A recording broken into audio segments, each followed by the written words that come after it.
اهلا وسهلا بكم. معكم هدى في توك العاده مع تصوير جديد وغسالة جديده.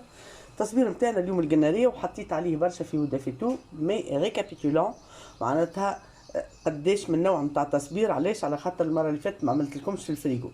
الوغ التصوير نتاع القناريه نتاعنا نقدوه كيما هكا. هذه دي لامال نحطها، هذه ماء قارص كله قارص، نحطها ساشي فوقها كيما هكايا باش الهواء ما يدخلهاش وما تكحلش. فهمنا؟ تبقى هكاك تنجم تخليها حتى الليله كامله. هذيا توا نهزوها من هنا نحطوها في الماء سخون، تبقى بين 5 و10 دقائق ونخرجها وهو يغلي، ونخليها بين 5 و10 دقائق ونخرجها ونخليها تشي. هذا الماء اللي يغلي تو باش نهز القناريه نتاعي نحطها فيه من غير حتى شيء. الماء لا قارص لا معناتها ملح، ديجا بيت الليله كامله في القارص. هي بسم الله. أنا هكا هو. هذه تو نخليها تغلي على روحها.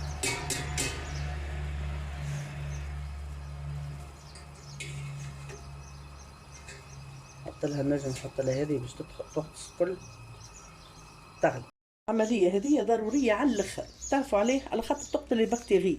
ما ثماش خضرة انت تصبرها في الفريغو من غير ما تغليها كيما هكايا، تعملها البلونشيمون تاعها باش تقتل لي بكتيري. من بعد تحطها في ساشيات تشيحها انت على الاخر كيما هكايا. هاي تو نوريكم نحط فيها على ما هذه الطيش. تبي تحط لها طريف ملح، تحب ما تحطش ملح انت باش تحطها سيورك في ساشيات.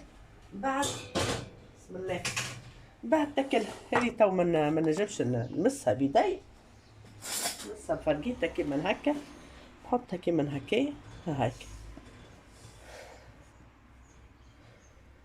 القناريه الكل تحط في الفريجيدير، ما تحطش هكا. عمرك ما تعمل قناريه وتقرطسها في ساشيات وتقول هي معناتها طابت. هلا هي تو نحط لها هذا منشفة زادة كيف كيف عملتها ديما للتشيح خاطر تشرب برشا ماء. ننزل عليها كيما هكا هكا ونخليها شوية ونحطها في الساشيات نتاعها حتى لين تبرد. متحطش في الساشيات نتاعها وهي سخونة، امبوسيبل. فهمنا؟ هاي الزلت سخونة اما شحت من الماء نتاعها، هي استقطرتها ما تماش ماء. هدية توا تتحط في الساشي معناتها تخلي الهواء يخرج، تربطها باش ما تفرتلكش في الفريجيدير. تجبد تعمل ساشي كبيرة، تعمل ساشي صغيرة انت واستعمالاتك، تحطها في الفريجو تبقى لك مدة عام.